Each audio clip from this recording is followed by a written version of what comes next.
তো আমি Ridley Scott পরিচালিত গ্ল্যাডিয়েটর 2 সিনেমাটা দেখে নিলাম। এখন কাজ আমরা গ্ল্যাডিয়েটর 2 তেও দেখেছি। এই সিনেমাটা 2000 সালে মুক্তি পাওয়া গ্ল্যাডিয়েটর সিনেমার সিকুয়েল, অর্থাৎ পরের পার্ট। তো এইটাকে দেখার জন্য কি সেই আগের পার্টটার সম্পূর্ণ গল্পটা কি জানা প্রয়োজন? Not really. যেটুকুনি জানা প্রয়োজন সেটুকুনি আমি আপনাদের বলে দিচ্ছি। গল্পটা ছিল সেই সাহসী রোমান জেনারেল যার নাম ছিল ম্যাক্সিমাস, যাকে ছলনা করে হারানো হয়েছিল এবং ছলনা করেছিল একজন ভীতু রোমান রাজা যার নাম ছিল কমোডার। সেই সাহসী জেনারেল ম্যাক্সিমাস সে একটা স্বপ্ন দেখেছিল যে এই রোমটাকে সে তার স্বপ্নের মতন বানাবে, গোটা দুনিয়ার মানুষের কাছে একটা স্বপ্নের জায়গা হবে। তবে তার মৃত্যুর এতগুলো বছর পর, প্রায় 1 দশক কেটে গেছে, সেই স্বপ্নের রোম আর স্বপ্নের নেই। কারণ এখন রোমের সিংহাসনে বসে আছে গ্রেটা এবং ক্যারাথালা, 2 ভাই, এবং তাদের রাজত্বে এই দেশে কারাপশন, অশান্তি একদম চরমে। সম্পূর্ণ রোম তো ভেঙে পড়বে, এটা অনিবার্য। তবে তারাই এটা পরিবর্তন করতে পারবে যাদের মধ্যে সাহস আছে এই সম্পূর্ণ রোমটাকে পরিবর্তন করার। গ্ল্যাডিয়েটর 2 সিনেমাটাকে সম্পূর্ণ এক্সপ্লেন করব। গল্পের শুরুতে আমরা হ্যানো এবং তার স্ত্রী অ্যারিসাটকে দেখতে পাই। তারা দুজনেই যোদ্ধা, তাদের মধ্যে এক ভালো সম্পর্ক রয়েছে। দেখে তো মনে হচ্ছে যে বেশ শান্তিতেই তারা এখানে রয়েছে। স্থানটা হচ্ছে নর্থ আফ্রিকান নুমিডিয়া কিংডম। তবে এই স্থানের শান্তি আর বেশিক্ষণ নেই, কারণ এক সাহসী রোমান জেনারেল ক্যাসিয়াস তার হাজারো হাজারো বাহিনী নিয়ে সেই স্থানে আক্রমণ করেছে। একটা লার্জ নেভাল ফ্লিট এগোচ্ছে সেই রাজত্বের দিকে। একটা এপিক সিজ আমরা দেখতে পাই। আর অবশ্যই রোমানদের সংখ্যা যথেষ্ট বেশি ছিল, নুমিডিয়ানরা সেখানে টিকতেই পারবে না।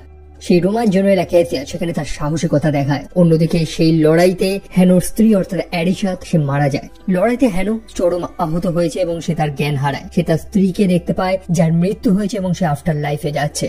যুদ্ধের পরে সবকিছু শান্ত। ভর্তি ভর্তি মৃত নুমিডিয়ান সৈন্যদের সেখানে জ্বালিয়ে দেওয়া হয় এবং রোমান জেনারেল ক্যাসিয়াস সেই সম্পূর্ণ স্থানটাকে ক্লেম করে, অর্থাৎ এটা এখন রোমের অংশ।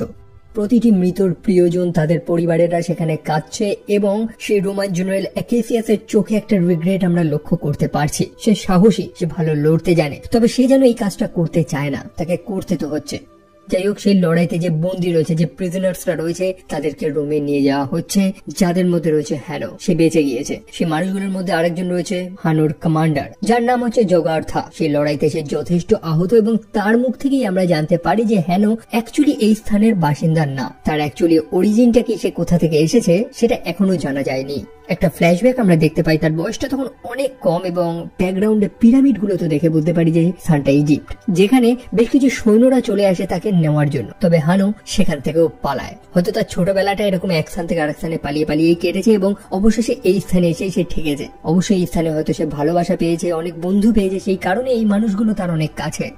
অন্যদিকে রোমে সেই রোমান জেনারেলকে পুরস্কৃত করা হয়। মানুষেরা খুবই খুশি এবং সে ডিজার্ভও করে, কারণ সে তার সাহসিকতা তো দেখিয়েছে। বর্তমানের কুখ্যাত সেই 2 রাজা, 2 ভাই, গেটা এবং ক্যারাসেলা, যারা সেই জেনারেলকে মুকুট পরায় তার অ্যাচিভমেন্টের জন্য। কিন্তু তাদের কথোপকথন শুনে তো মনে হচ্ছে যে তাদের মধ্যে একটা বিফ চলছে, একটা ঝামেলা চলছে ভেতরে ভেতরে। দেখুন, একটু আগে তো আমরা দেখলাম যে সেই জেনারেল ক্যাসিয়াস সেই নুমিডিয়া নামক স্থানটা দখল করে একদমই খুশি না। এখন এই 2 যমজ রাজা তারা প্ল্যান করছে পার্সিয়া, ইন্ডিয়া এই স্থানগুলোতে আক্রমণ করার। তবে সেই জেনারেল জানায় যে এই রোমে এখনো অনেক গুরুত্বপূর্ণ কিছু কাজ রয়েছে, সেই সমস্যাগুলোকে তো আগে মেটাতে হবে দেশের। তবে ভালো কথা তো এই 2 ভাইয়ের হজমই হয় না। তারা এতটা বাজে এবং এতটা অ্যারোগেন্ট, এইটা দেখলে বোঝা যায় যে এই জেনারেলের কাঁধে তলোয়ার রেখে তারা কথা বলছিল। ইভেন সেই তলোয়ারের কারণে তার কাঁধে একটা ছোট ক্ষত আমরা লক্ষ্য করতে পারি। তা সত্ত্বেও জেনারেল ক্যাসিয়াস অনেক শান্তভাবে তাদের সাথে কথা বলছে।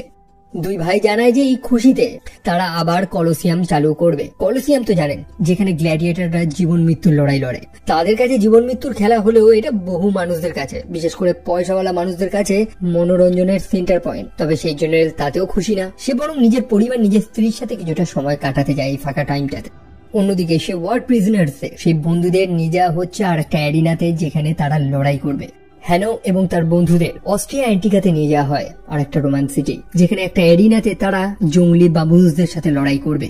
সেই লড়াইটা দূর থেকে একজন ব্যবসায়ী, একজন ট্রেডার মন দিয়ে দেখছে, যার নাম হচ্ছে ম্যাক্রিনাস।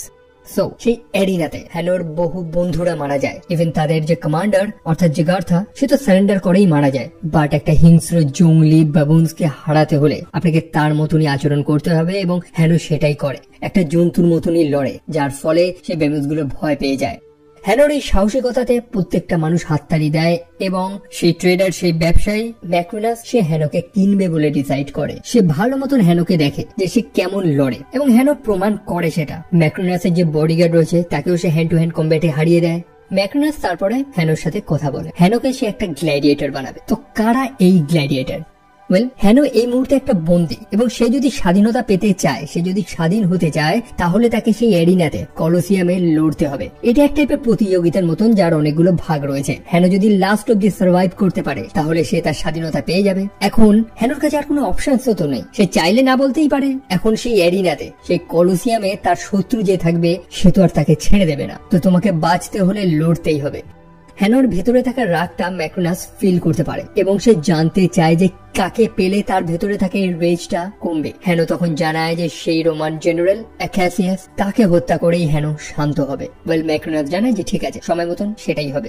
অন্যদিকে আমরা জেনারেল অ্যাকাসিয়াসকে দেখতে পাই, সে রয়েছে এই মুহূর্তে তার স্ত্রীর সাথে, যার নাম হচ্ছে লুসিলিয়া, এবং একে আমরা আগের পার্টেও দেখেছিলাম। মোটামুটি 2 দশক আগে এখানে যে রাজা ছিল মার্কাস অরেলিয়াস, তারই মেয়ে হচ্ছে লুসিলিয়া। তো জেনারেল অ্যাকাসিয়াস সে তার মনের কথাটা লুসিলিয়াকে শেয়ার করে, এবং এই জেনারেলকে এতক্ষণ আমরা ভিলেন মনে করলেও সেই মানুষটা সত্যি ভালো। সে চায় এই দেশটাকে শুধরাতে, দেশের মধ্যে থাকা সব কারাপশন সবকিছু বন্ধ করতে, এবং সে জানে যে এটা বন্ধ করতে হলে সেই পাগল 2 রাজাকে সিংহাসন থেকে সরাতে হবে, এবং এটা করতে হলেও তার সৈন্য লাগবে। তার একটা বড় লেজেন্ড সৈন্যদের একটা আর্মি প্রায় 10 দিনের মধ্যেই এই স্থানে চলে আসবে, যাদের সাপোর্টে অ্যাকাসিয়াস এই 2 রাজাকে গতিচ্যুত করতে পারবে এবং রোমকে স্বাধীন করে দিতে পারবে। অন্যদিকে ম্যাক্রোনিয়াস হ্যানোকে নিয়ে চলে যায় সে বড় একটা পার্টিতে। 2 রাজা সেখানে পার্টি করছে, বহু সেনেট সেখানে রয়েছে। সেনেটর থেরাক্সের সাথে ম্যাক্রোনিয়াসের খুব ভালো সম্পর্ক, এবং তারা দুজনেই সেখানে বেট লড়ে বসে। তাদের 2 চাকর লড়াই করবে, যে জিতবে সে প্রচুর টাকা পাবে। তো সেই কারণে থেরাক্স সেখানে একটা লড়াইয়ের আয়োজন করে সেই 2 রাজাকে খুশি করার জন্য।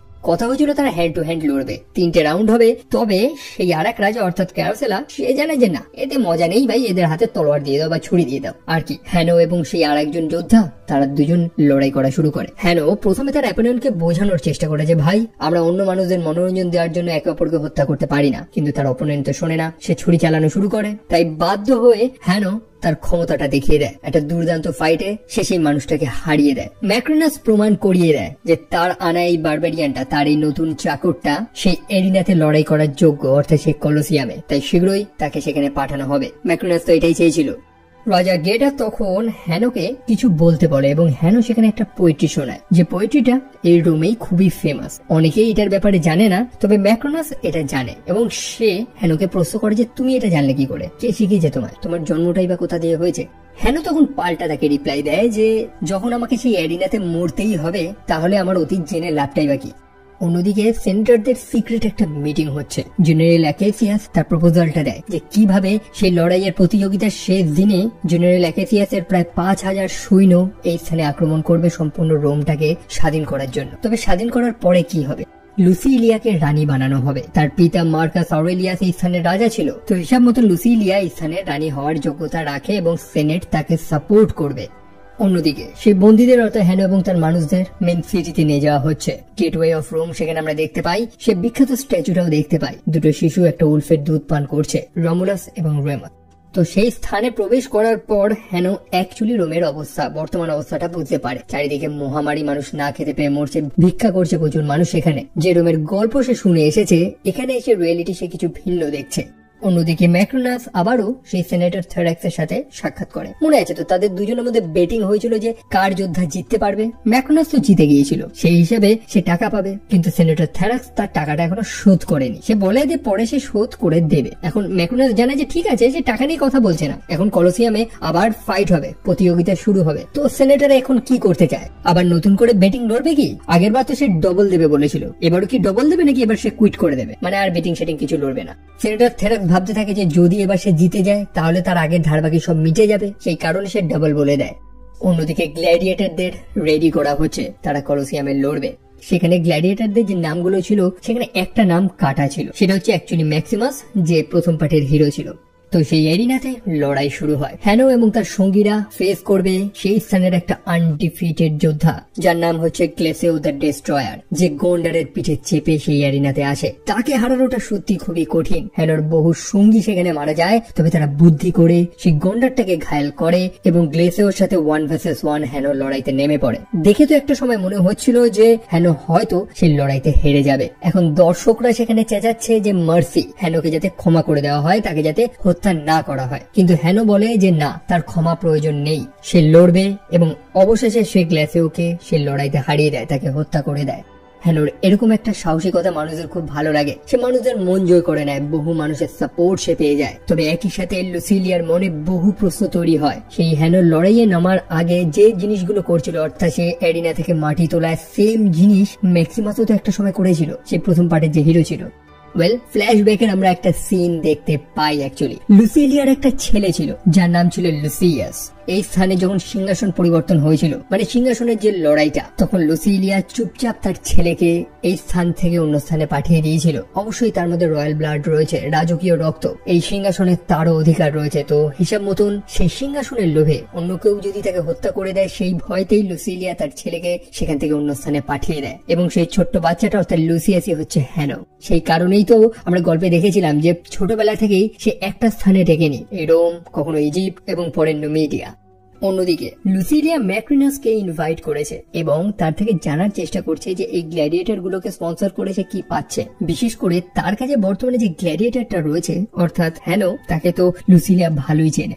তবে এতে ম্যাক্রিনাসের মনে আরো সন্দেহ তৈরি হয়। সেখানে লুসিলিয়ার পিতা অর্থাৎ মার্কাস অরেলিয়াসের একটা কম বয়সের স্ট্যাচু দেখতে পারে সে, যে মুখটা হুবহু হ্যানোর মতন। এবং ম্যাক্রিনাস খুবই স্মার্ট একজন মানুষ, ঠিক ভেতর থেকে অনেক সিক্রেট খবর সে বার করেই নিয়েছে যে রাজকুমারী লুসিলিয়ার একটা ছেলেও ছিল। ছেলের পিতাটা অ্যাকচুয়ালি কে ছিল সেটা নিয়ে এখনো শিওর না, তবে তার একটা ছেলে ছিল এবং সে যদি বেঁচে থাকে এখন, তো সে হুবহু হ্যানোর বয়সী তো হবে।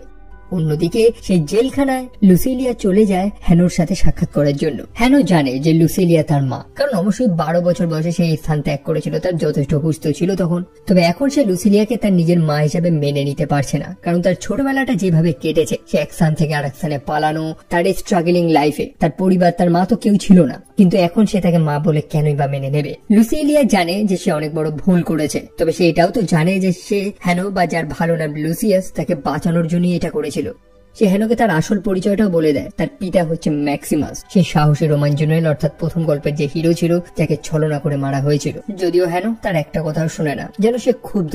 মন খারাপ করে লুসিলিয়া সেখান থেকে বেরিয়ে যায় এবং সেই প্রত্যেকটা কথা জেনারেল অ্যাকেসিয়াসকে জানায়। সে জেনারেলকে রিকোয়েস্ট করে যে যেভাবে হোক হ্যানো যাতে মারা না যায়। সে তার ছেলেকে একবার হারিয়েছে, দ্বিতীয়বার হারাতে পারবে না। অন্যদিকে জেনারেল সে তো জানায় যে আগামীকাল সেই খেলার তৃতীয় পর্ব এবং বহু মানুষ সেই 3 নম্বর খেলাতেই মারা যায়। হ্যানো কিভাবে সার্ভাইভ করবে? লুসিলিয়া থেকে বারবার রিকোয়েস্ট করে হ্যানোকে বাঁচানোর জন্য। তবে সেই স্থানে একজন চাকরানি ছিল যে গোপনে তাদের সব কথাগুলো শুনছিল। সে চাকরানি কম, গুপ্তচর বেশি। অন্যদিকে পরের দিনের খেলার জন্য হ্যানো সেখানে প্র্যাকটিস করছে। সেই স্থানে রাভি নামক একজন মেডিকের সাথে তার সাক্ষাৎ হয়েছে। রাভি খুবই ফ্রেন্ডলি, সে লড়াই টড়াই করে না, বরং অসুস্থ বা আহত গ্ল্যাডিয়েটরদের চিকিৎসা সে করে। পরের দিন খেলা শুরু হয়। এই খেলাটাকে নিউম্যাশিয়া বলা হয়। এটা একটা নেভাল ব্যাটেল এবং জলের মধ্যে রয়েছে শার্ক, মানে আপনি জলে ডুব দিয়ে বাঁচার চেষ্টা করেও বাঁচতে পারবেন না। আর কি চরম লড়াই সেখানে হয়। আর অবশ্যই গল্পের হিরো তো অত সহজে মরবে না। হ্যানো এবং তার বন্ধুরা বীরত্বের পরিচয় দেয় এবং সেই লড়াইতে তারা জিতে যায়। তবে হ্যানো সেখানে একটা ক্রসবো কোনো মতে হাতিয়ে নিয়ে প্রথম ফায়ারটা করে জেনারেল অ্যাকেসিয়াসের দিকে, যদিও ভাগ্যের জোরে সে সেই শটটা মিস করে এবং সেই জেনারেল বেঁচে যায়। দেখুন, সেই জেনারেল যত ভালোই মানুষ হোক না কেন, হ্যানো তো এই ব্যাপারে জানে না, তাই না?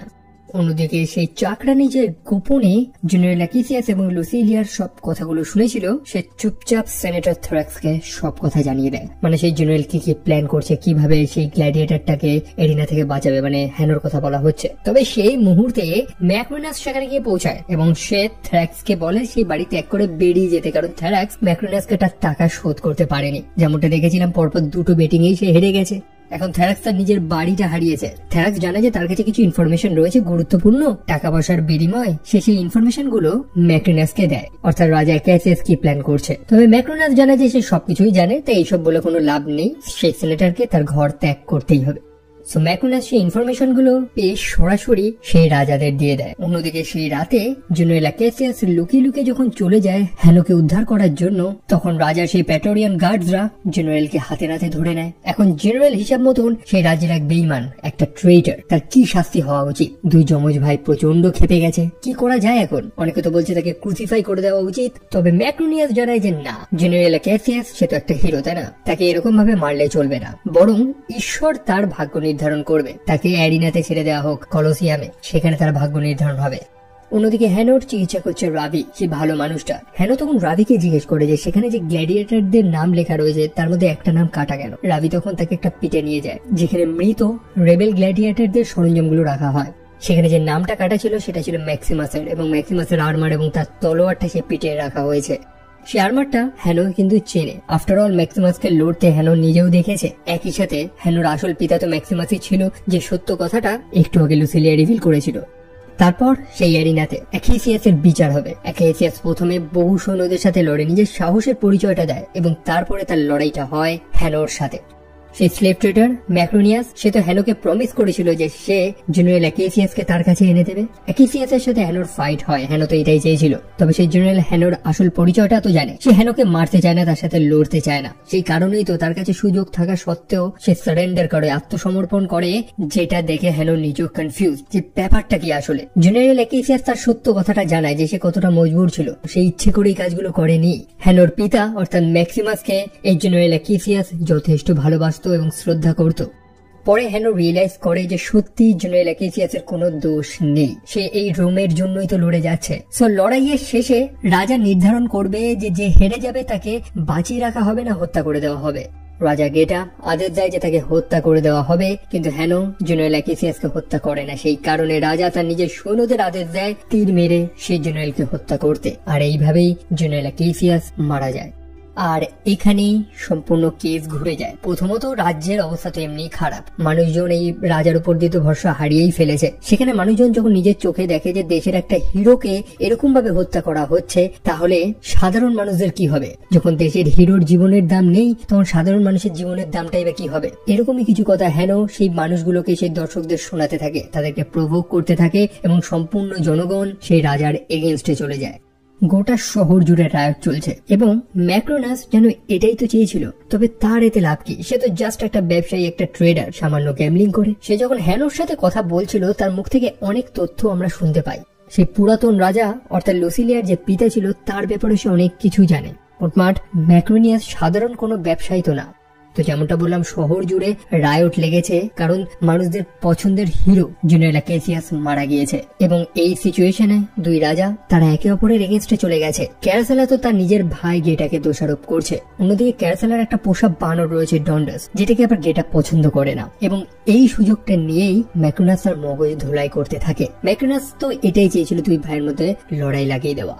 দেখুন, ক্যারাসেলা একটু বোকা, একটু না, তার সম্পূর্ণ তারই কাটা রয়েছে। আর সেটারই সুযোগ নিয়ে ম্যাক্রোনাস তাকে তার ভাইয়ের এগেনস্টে পাঠিয়ে দেয়। তাকে বলতে থাকে যে গেটা তার থেকে তার সব সম্পদ, তার সব ক্ষমতাগুলো কেড়ে নেবে এবং অবশেষে তার যে প্রিয় বানরটা রয়েছে, তার যে পশু বানরটা রয়েছে, তাকে হত্যা করে দেবে। আর এইসব কথা শুনে ক্যারাসেলা গেটার সাথে চলে যায় লড়াই করার জন্য। আর কি ম্যাক্রোনাসের সাহায্য নিয়েই ক্যারাসেলা তার ভাই গেটাকে হত্যা করে।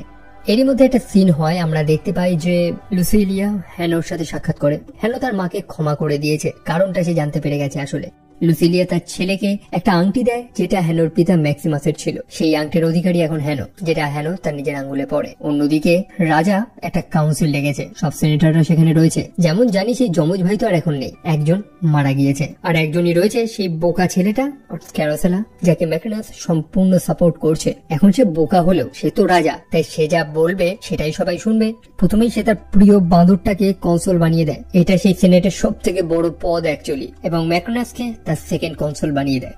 পরে আমরা ম্যাক্রোনাসের আসল পরিচয়টাও জানতে পারি। সেও একটা সময় স্লেভ ছিল, তার বডিতেও সেই মার্কটা রয়েছে, যে চিহ্নগুলো সেই স্লেভদের উপরে দেওয়া হতো। আসলে সে লুসিলিয়ার পিতা অর্থাৎ মার্কাস অরেলিয়াসের চাকর ছিল। সে একটা ছোট চাকর আজকে বর্তমানে কোন স্থানে এসে পৌঁছেছে। এটাই তার স্বপ্ন ছিল, সম্পূর্ণ রোমটাকে ভেঙে ধ্বংস করবে। সেই কারণেই তো সে বলেছিল যে রোম উইল ফল। তার চোখে একটা হেট্রেট আমরা লক্ষ্য করতে পারি, সেই স্থানটাকে পছন্দ করে না। প্রত্যেকটা মানুষের প্রতি তার ঘৃণাটাই তাকে এই স্থানে এনেছে, এবং সেই কারণে সে সবার উপরেই এখন রাজ করতে যায়।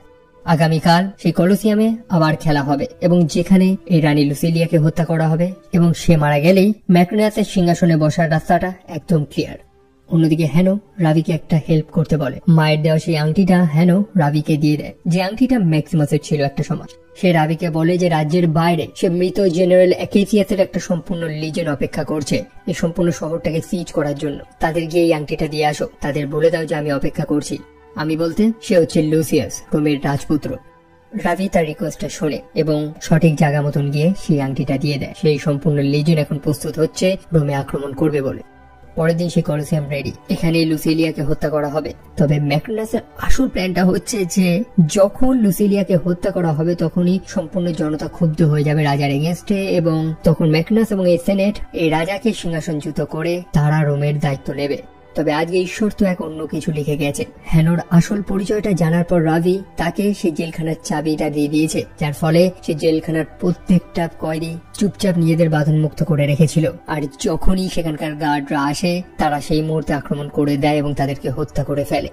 অন্যদিকে সেই এরিনাতে রানীকে বেঁধে রাখা হয়েছে। রানীর এগেনস্টে রয়েছে একগুচ্ছ প্যাটোরিয়ান গার্ডস এবং সেই রানীকে বাঁচানোর জন্য থাকবে মাত্র একজন গ্ল্যাডিয়েটর। তবে কেউ তো জানে না যে প্রত্যেকটা গ্ল্যাডিয়েটর নিজেদের মুক্ত করে নিয়েছে এবং তারা সময় মতন সেই এরিনাতে ঢুকে পড়ে এবং গার্ডসদের উপর আক্রমণ করা শুরু করে। সেই ক্যাওস দেখে ক্রাউডের মধ্যে বহু মানুষ, বহু দর্শক, তাদের মধ্যেও সাহস তৈরি হয় এবং তারাও গার্ডসদের এগেনস্টে লড়াই করা শুরু করে। ম্যাকনাসের তো মাথায় হাতে এই দৃশ্য থেকে একই সাথে আর একটা দুঃসংবাদ হচ্ছে যে সেই জেনারেল অ্যাকেসিয়াসের প্রায় 5000 সৈন্য খুব শীঘ্রই শহরে ঢুকে পড়বে। তো এখন কি হবে? শহরের ভেতরেও ঝামেলা, বাইরেও এক বড় যুদ্ধ। ম্যাকনাস জানে যে আর কোনো রাস্তা নেই। প্রথমেই সে সেই রাজা ক্যারাসালাকে হত্যা করে এবং তারপর তীর মেরে লুসিলিয়াকে হত্যা করে। হ্যানো সেই দৃশ্যটা দেখে এবং সে ম্যাকনাসের পিছু করে তাকে হত্যা করবে বলে। অবশেষে গেটের মুখে ম্যাকনাস এবং হ্যানো তারা মুখোমুখি হয় এবং দুপাশেই দুটো বড় সৈন্যদল অপেক্ষা করছে। একদিকে সেই জেনারেল ক্যাসিয়াসের সেই সৈন্যরা যারা দেশটাকে স্বাধীন করতে এসেছে, একদিকে দেশের প্যাটোরিয়ান সৈন্যরা। তারা অপেক্ষায় রয়েছে, তারা দেখছে যে কে জিতবে, হ্যানো নাকি ম্যাকনাস। তাদের দুজনের মধ্যে কিন্তু চরম লড়াই হচ্ছে। এই লড়াইয়ের দরুন তো একটা সময় মনেও হচ্ছিল যে ম্যাকনাস হয়তো জিতে যাবে। তবে হ্যানো তার পিতার সেই কবচটা পড়েছিল, সেই আর্মারটা যেটা ম্যাক্সিমাস পরতো, যেটার কারণে সে বেঁচে যায় এবং সুযোগ বুঝে সে ম্যাকনাসকে হত্যা করে দেয়। তারপর দুই সৈন্যদলের মাঝে দাঁড়িয়ে হ্যানো, যার ভালো নাম লুসিয়াস, সে কিছু স্পিচ দেয়। সে নিজের আসল পরিচয়টাই দেয়, সে যে রাজপুত্র এবং সে আর যুদ্ধ চায় না। গোটা দেশের যে খারাপ অবস্থা সেটা দেশের সৈন্যরাও তো জানে। আসলে তাদের তো হাত বাঁধা, তাদের যে আদেশ দেওয়া হবে তারা সেটাই করবে, সেটা ভালো হোক কি খারাপ হোক। কিন্তু এখন যেহেতু তাদেরকে আদেশ দেওয়ার কেউ নেই, এখন যেহেতু নতুন করে দেশটাকে সঠিক জায়গায় নিয়ে যাওয়ার জন্য কেউ এসে গেছে, সেই কারণে তারা আর লড়াই করে না। তারা হ্যানোর কথা শোনে। হ্যানো অ্যাকচুয়ালি শান্তি স্থাপন করতে চায়, দেশটাকে শুধরাতে চায় এবং দুই পক্ষই তার কথাতে সম্মতি প্রকাশ করে। আর এইভাবেই তারা সম্পূর্ণ রোমকে রিউনাইট করবে। অবশেষে চলে যায় সেই কলোসিয়ামে, যে স্থানে তার পিতা এবং তার মা দুজনেরই মৃত্যু হয়েছে। এখানেই সে তার ছোটবেলায় তার নিজের পরিবারটা হারিয়েছে, সে তার সবকিছু হারিয়েছে। তবে তার পরিবার যে স্বপ্নটা দেখেছিল সেটাকে সম্পূর্ণ করার জন্য এখন লুসিয়াস রয়েছে, যেটাকে সে করবে। এবং এই সিনেমাটা এখানেই শেষ হয়। তো এই হচ্ছে গ্ল্যাডিয়েটর 2 সিনেমার স্টোরি। আই বিলিভ আপনারা অনেকেই ফার্স্ট পার্ট দেখেননি বা হয়তো অনেকে আছেন যারা বহু আগে দেখেছেন। তবে যেহেতু মেন প্লটের সাথে ডাইরেক্টলি কোনো লিঙ্ক আপ নেই, সেই কারণে আশা করি আপনাদের বুঝতে কোনো সমস্যা হয়নি। এছাড়াও আপনাদের কি মতামত সেটা ডেফিনেটলি কমেন্ট সেকশনে লিখতে ভুলবেন না। আমি